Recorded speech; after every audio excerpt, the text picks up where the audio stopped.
When you take a cruise, there are a number of things that you can do to help improve your experience. There are also a number of things that you should never do if you want to keep yourself out of trouble. In this video today, I'm going to share with you 15 things that you should never do in your cruise ship cabin. Some of them are more serious than others, meaning that some of them could result in you having a bit of an awkward situation on board, but some of them could result in you being kicked off the ship at the next port and being told to make your own way home at your own expense. So listen up as we go through 15 of these things. If you've just found my channel today, then I'm Fraser. I use my YouTube channel to share my cruise experience with you. That means that I sometimes take you ashore and we explore cruise ports together. I show you the ships, and I also like to share my tips and advice with you to hopefully help you have the best cruise yet. If you like the sound of that, come with me. All you have to do is click the subscribe button. Anyway, let's get started with the first thing that you should never do in your cruise ship cabin, and that is smoke. It probably won't come as a huge surprise to you, but smoking does present a really significant fire hazard on board a cruise ship. There have been examples in the past where smoking in the wrong places has then resulted in pretty significant issues on board.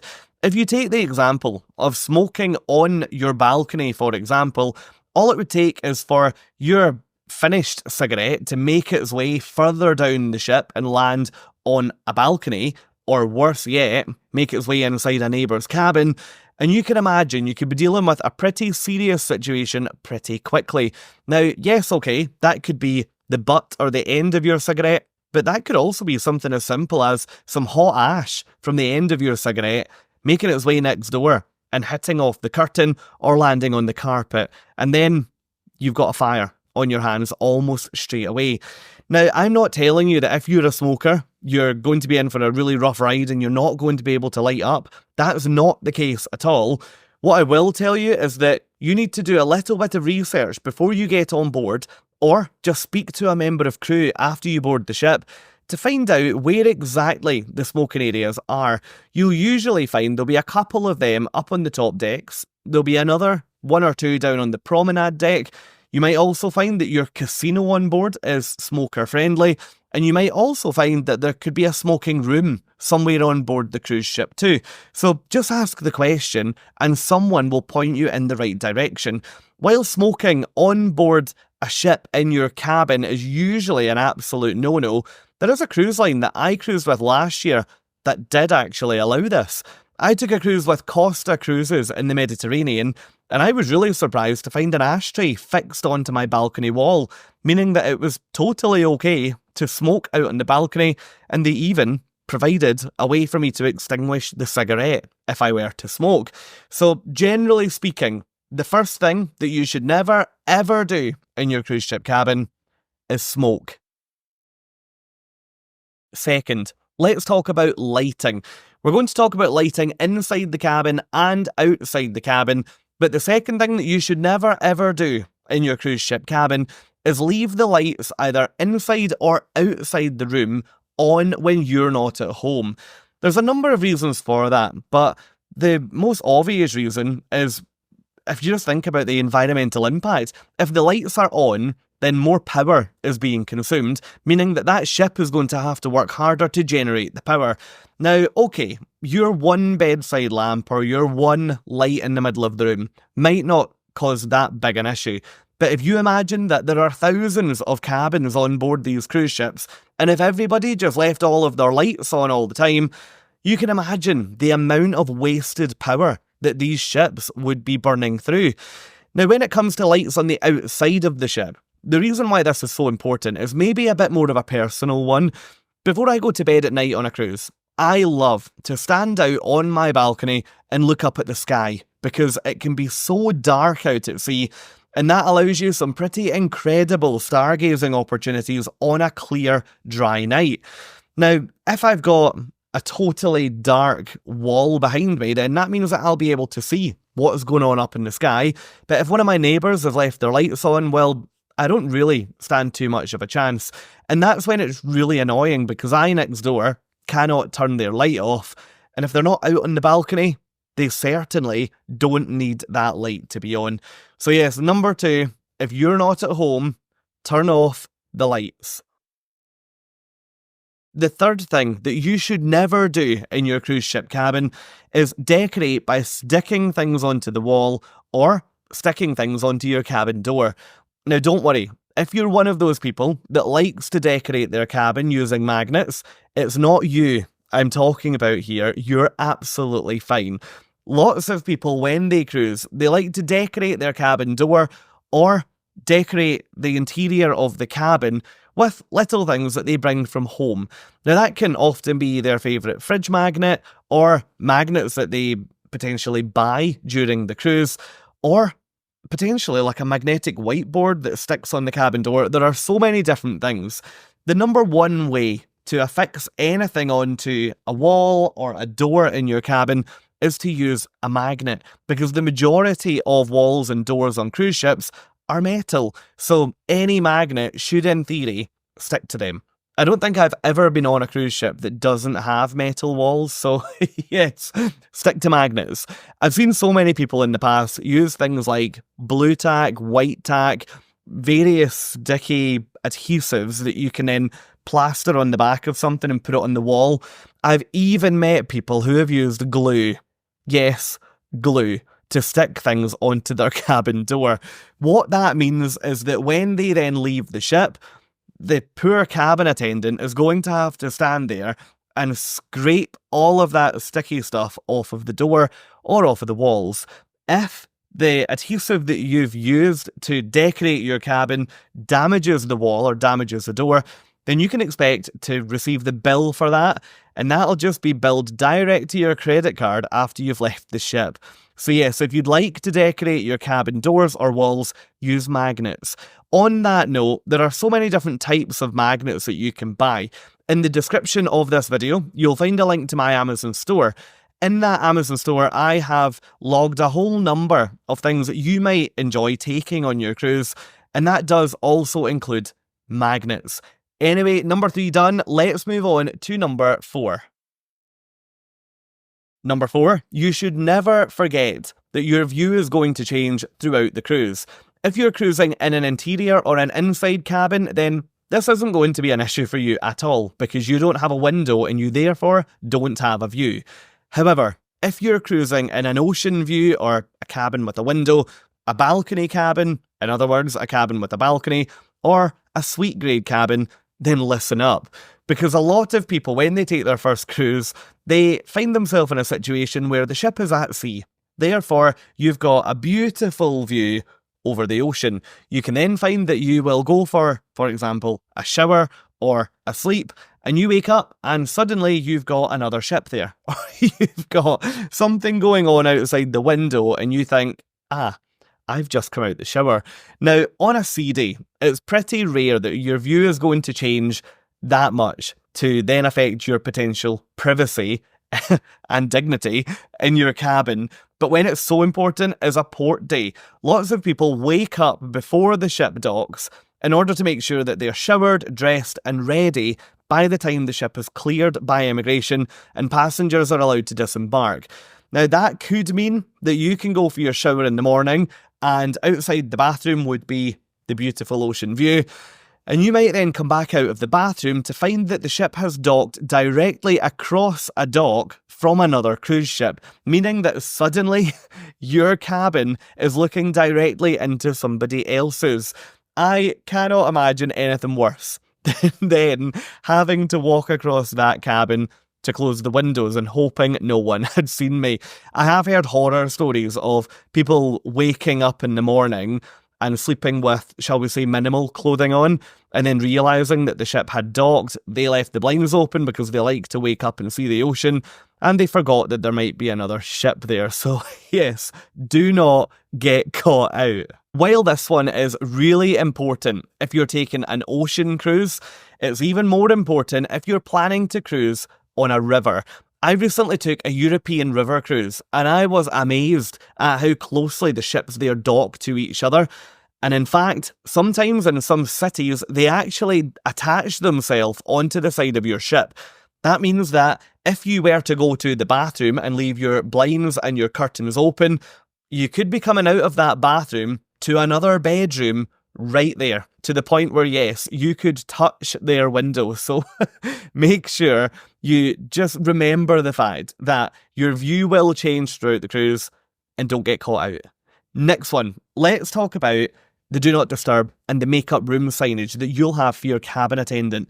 The next thing that you must never forget to do in your cabin is use that signage. Now, when I started cruising, I naively thought that the only benefit to that sign was to let me have a good night's sleep, or to signal to my cabin attendant when I had left the room so that they could come in and make it up.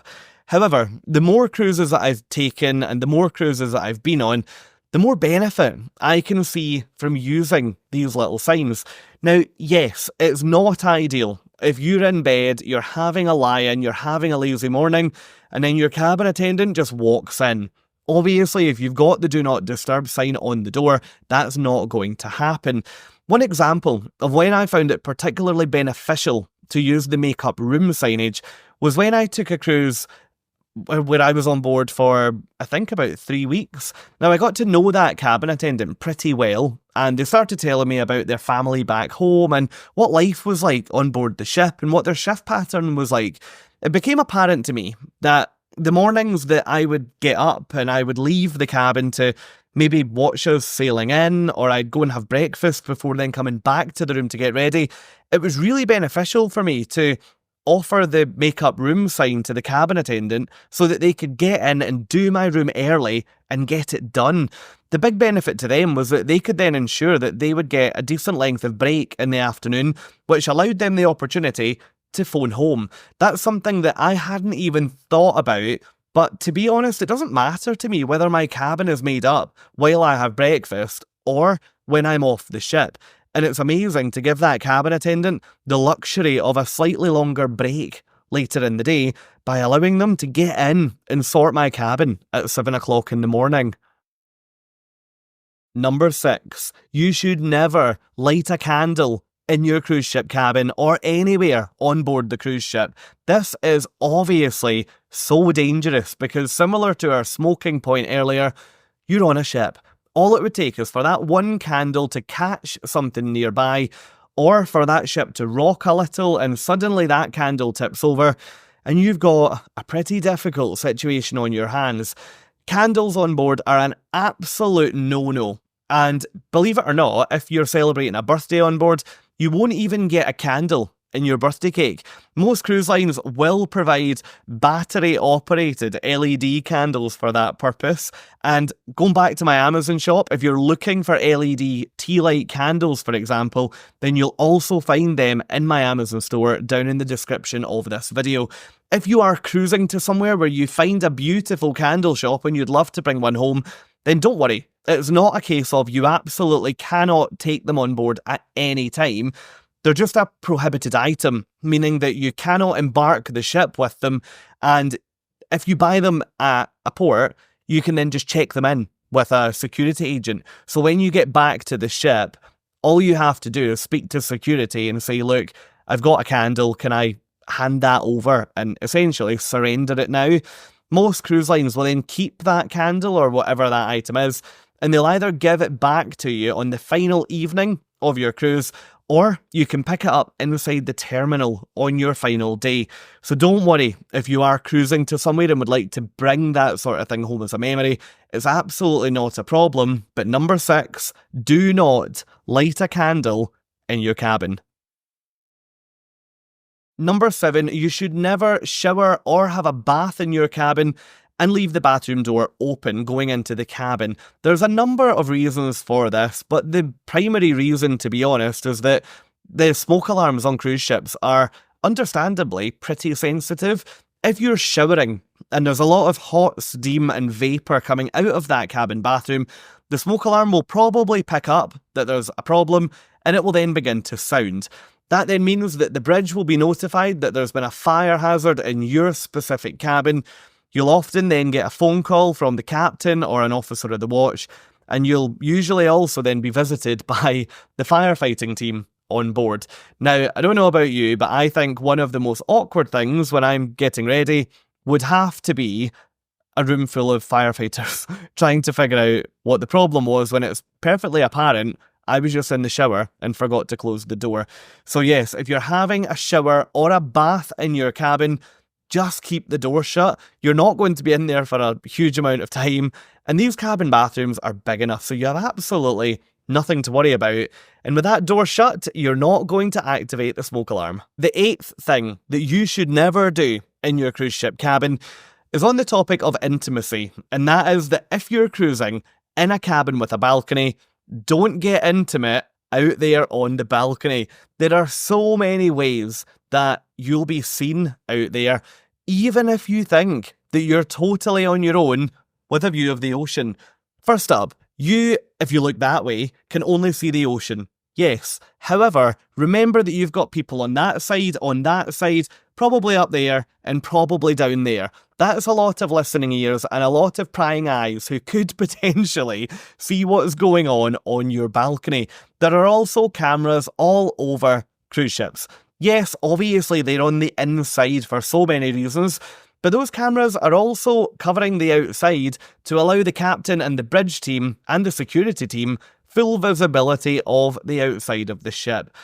In other words, even if you think nobody's watching, somebody is gonna see you, so just don't do it. You also hear horror stories of where cruise ships are docked in port and people ashore see a whole load of nonsense happening on cruise ship balconies. Just remember, the glass on these ships is not tinted, and I can almost guarantee you that if you're out there on that balcony doing things that you shouldn't really be doing, someone somewhere is going to see you. So number 8, no intimacy out on that balcony, please. Keep that inside the cabin. Number 9, don't leave your balcony door open when you leave the room.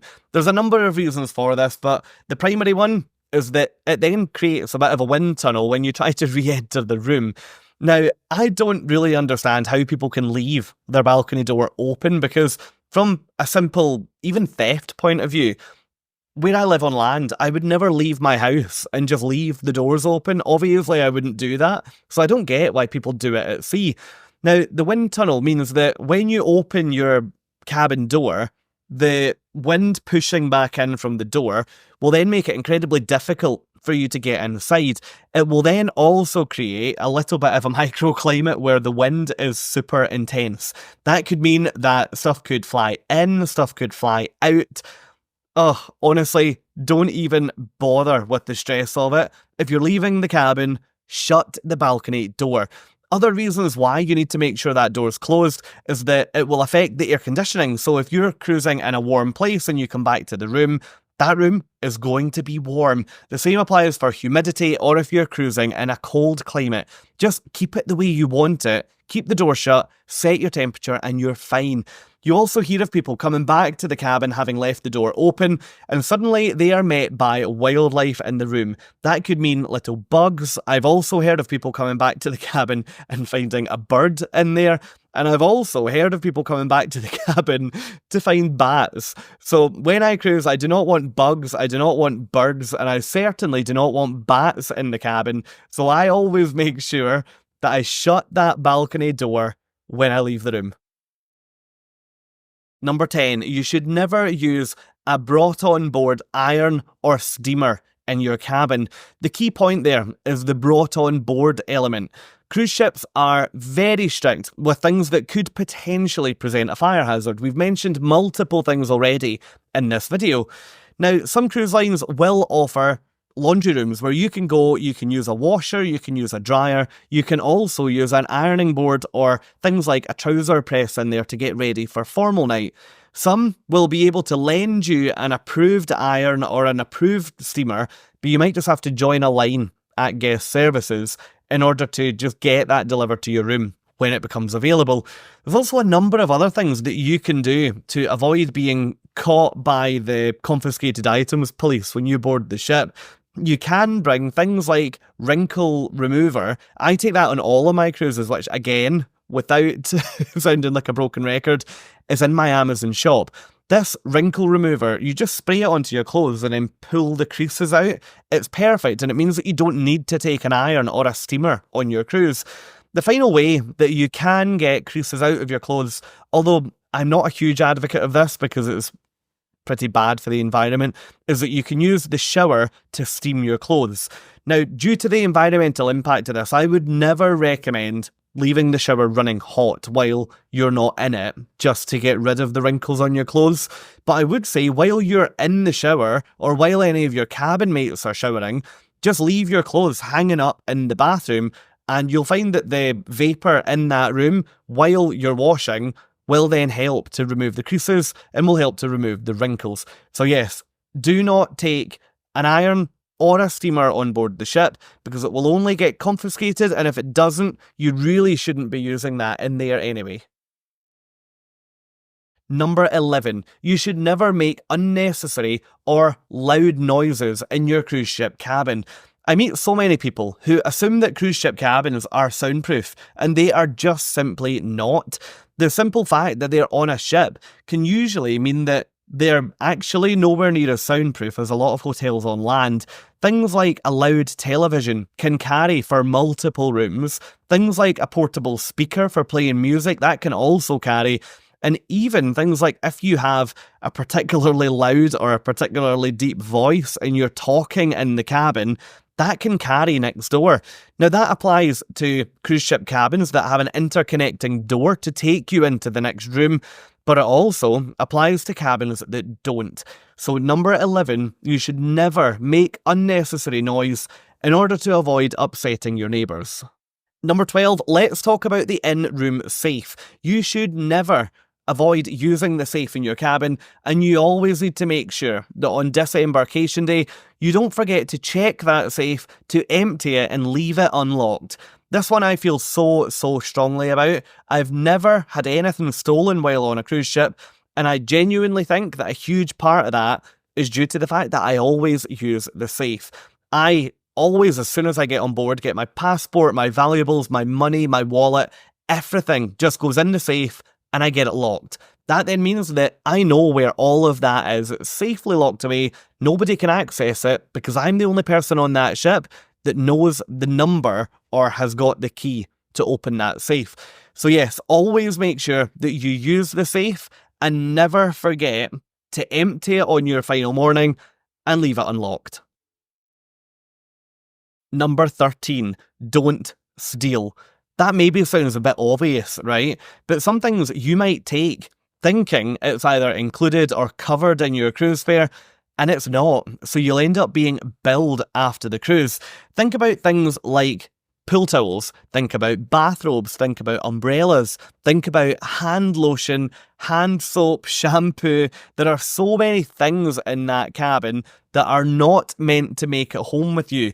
I think umbrellas is probably the best example. I took my first cruise on Celebrity Cruises a few years ago, and when I got on there, I'd never been on a ship that gave me a free umbrella in the cabin, and I just assumed that that was a gift.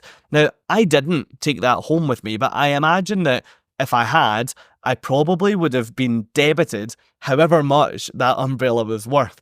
So just make sure that if you are planning to take something off the ship with you, just ask your cabin attendant. It's not embarrassing at all if they say, no, you can't take that, or yeah, you can take that. At least you've asked the question and you're not going to get a fright after you get home. So yes, do not steal. Make sure you know what in your cabin can be taken and what needs to stay on board. Number 14, don't hang anything, including clothes, even wet ones, out on your balcony.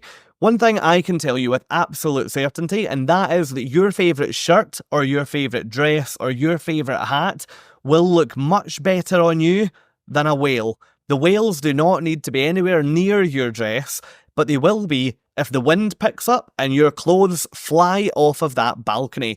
A lot of people can quite often be surprised at how windy a cruise ship cabin balcony can be. A whole number of reasons attribute to that, but first and foremost, you're on a moving cruise ship and you're definitely in a big, wide, open space. So you can absolutely think that if you leave anything out there, it's probably going to end up moving, and if it's light and not weighed down, it might go over. That doesn't mean that my recommendation to you is that you should put things outside and weigh them down. Absolutely not, because that ship's rocking, that weight could come off, and then you can kiss goodbye to your favourite hat. It will be gone forever. If you do have wet clothes that you'd like to dry, it's absolutely not a problem. I mentioned earlier, some cruise lines offer laundry rooms where you can take wet clothes, pop them in a dryer, and dry them through. The other alternative that you could do is that every single cruise ship cabin I've ever been in has had a portable washing line in the shower. All you have to do is pull it out from one side, attach it on the other, and then you can hang however many clothes will fit in there. I typically find that if I use a cruise ship pool one afternoon, by the time I wake up the next morning, my clothes that I entered the pool in will be totally dry if I leave them hanging up in the bathroom. So yes, do not hang anything out on your balcony. Just hang it in the bathroom or in the cabin and you'll be absolutely fine. Number 15, and this one is so important, and failing to listen to this one might get you kicked off the ship at the next port of call. You should never, in your cruise ship cabin, attempt to climb the outside railing on your balcony. Absolutely no negotiation on this one. You should not be climbing that balcony, not even if it's going to get you the best ever photo for your Instagram or your Facebook or whatever. Just do not do it. You hear of so many people falling off of cruise ships or falling over balconies, and if you've ever cruised before, you will hopefully agree with me that that's incredibly difficult to do if you're just walking around the ship or if you're sitting or standing out on your balcony. It's almost impossible, I would say, to just fall off of your cruise ship balcony unless something else happens. I've been on some cruises where I've seen kids climbing on the railings or people climbing up to take a selfie when they arrive in port. And honestly, in my opinion, it is one of the most stupid things that you could do. If you get caught climbing on railings, you would very easily be able to be banned from that cruise line going forward, and they might kick you off at the next port and tell you that they don't feel comfortable with you being on board. And they're perfectly within their rights to do that. It's within the passenger charter. So number 15, enjoy the view, enjoy taking photos of it, enjoy looking at it, but do not climb on the railings or climb on your balcony.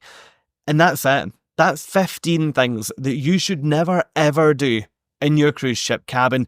I really hope you've enjoyed this video. I hope that you'll find it useful. And I also really hope it's going to help to improve your future cruises. If you have enjoyed this one, then please do support my channel by clicking both the thumbs up and the subscribe buttons right here. And come with me on so many more. On that point, why not come and join me in another video? Over in this one, I am going to walk you through the reasons why I absolutely love cruising in an inside or an interior cabin, and who knows, I might just open your eyes to a whole new way to vacation. I'll see you over there.